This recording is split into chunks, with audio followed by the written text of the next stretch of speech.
What if I told you that some of the most influential decisions in history weren't made in palaces or parliaments, but in candlelit chambers behind locked doors? From medieval knights to modern banking dynasties, secret societies have shaped our world in ways most people never realize. Today, we're pulling back the curtain on the most powerful secret societies in history. Not the conspiracy theories, not the Hollywood myths, but the real organizations that wielded genuine power. Let's dive in. Chapter 1. The Knights Templar. We start in 1119, Jerusalem. The Crusades are raging, and Christian pilgrims traveling to the Holy Land are being murdered on the roads. A French knight named Hugues de Payens has an idea: create a military order to protect these travelers. Thus begins the Knights Templar, perhaps history's most famous secret society. But here's what made them truly powerful. They didn't just fight. The Templars invented medieval banking. If you wanted to travel from France to Jerusalem with gold, you'd get robbed. So the Templars created a system where you could deposit money at one Templar house and withdraw it at another using encrypted documents. Sound familiar? They basically invented the check. Within 200 years, the Templars became so wealthy they were lending money to kings. They owned land across Europe, commanded fleets of ships, and answered to no one but the Pope. Their Paris temple became the French royal treasury. This is where it gets dark. On Friday, October 13, 1307, King Philip IV of France, drowning in debt to the Templars, orchestrated a coordinated dawn raid. Templars across France were arrested, tortured, and forced to confess to heresy.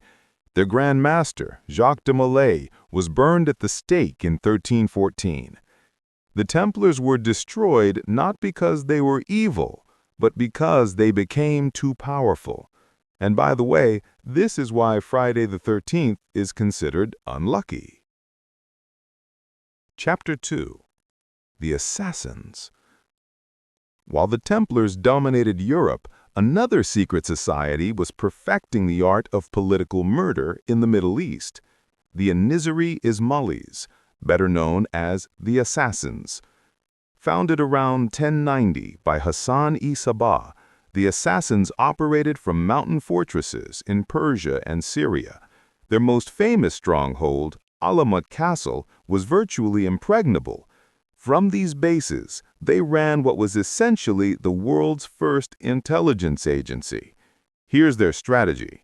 Rather than fielding armies they couldn't afford, they would send highly trained operatives to eliminate key political and military leaders.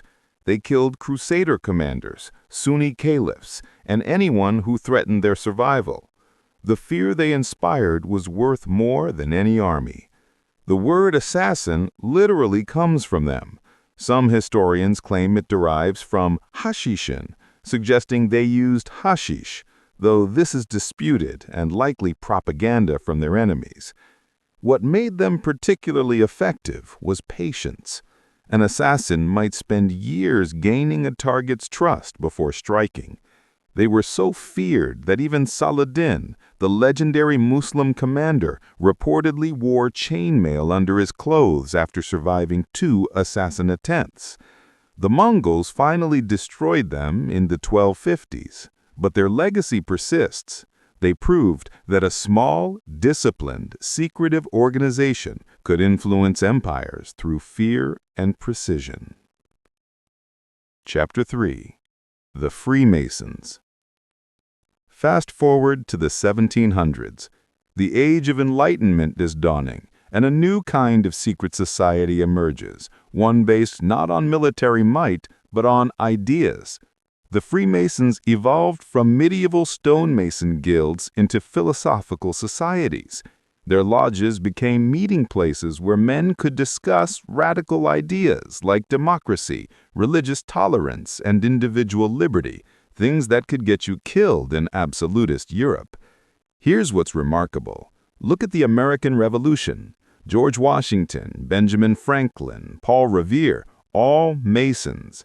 In France, many revolutionaries were Masons. Mozart was a Mason, writing the Magic Flute, filled with Masonic symbolism. Even Winston Churchill was a Mason. But were they controlling world events? Not quite. Freemasonry was more like an exclusive networking club where Enlightenment ideas could spread safely. Their real power was bringing together merchants, intellectuals, and minor nobility who would otherwise never meet. Their secrecy wasn't about world domination, it was about protection. In many countries, Masonic ideas about equality and merit over birthright were genuinely dangerous to the established order. In fact, both the Nazi regime and the Soviet Union banned Freemasonry, seeing it as a threat. Today, Freemasons are still around, but they're more like a fraternal organization than a shadowy cabal.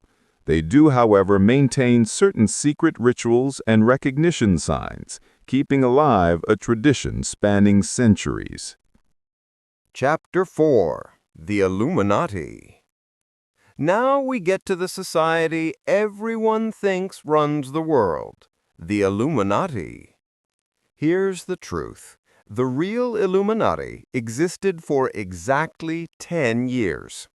Founded in 1776 by Adam Weishaupt, a Bavarian law professor, the Illuminati was a secret society promoting Enlightenment ideals, reason over superstition, and secular over religious authority. They were basically a more radical, more secretive version of the Freemasons. At their peak, they had maybe 2,500 members across Europe, including some influential nobility and intellectuals. They infiltrated Masonic lodges to recruit members, and genuinely did operate in secret, using pseudonyms and coded messages. But in 1785, the Bavarian government discovered their plans and banned them. Weishaupt fled, the organization collapsed, and that was it. The historical Illuminati lasted 1 decade. So why do we still talk about them? Because their enemies wrote extensively about them, spinning conspiracy theories that they'd caused the French Revolution and were secretly running Europe. These theories never died. They just evolved, absorbing new fears for each generation. The modern Illuminati controlling the world? That's pure fiction. An empty container into which people pour their anxieties about power. The irony is that the real Illuminati would be disappointed by how little they actually accomplished. Chapter 5: Skull and Bones. Let's bring this to modern times with a secret society that definitely still exists, Yale University's Skull and Bones. Founded in 1832, Skull and Bones is a senior society that taps 15 Yale students each year. They meet in a windowless building called The Tomb, conduct secret rituals, and supposedly share their life stories with their fellow bonesmen. Why does this matter? Look at the membership list. 3 presidents, William Howard Taft, George H.W. Bush, and George W. Bush, Supreme Court justices, CIA officials, senators, and Fortune 500 CEOs. These connections last for life. This is power, but it's not the mystical kind. It's the power of elite networking. When a bonesman needs a job, a favor, or an introduction, they have a ready-made network of influential people bound by shared experience. Critics call it institutional elitism, a way for the already privileged to maintain their grip on power. Defenders say it's just a fraternity. The truth is probably both. Skull and Bones represents how modern secret societies work, less about conspiracies, more about access and connections. In today's world, your network is your net worth, and Skull and Bones provides one of the most powerful networks in America. Conclusion. So, what have we learned? Secret societies have been genuinely powerful throughout history, but rarely in the ways conspiracy theories suggest. The Templars wielded financial power until it destroyed them. The assassins proved that fear and precision could rival armies. The Freemasons spread Enlightenment ideas across a hostile Europe. The real Illuminati barely existed. And Skull and Bones shows us that modern secret power is about networks, not rituals.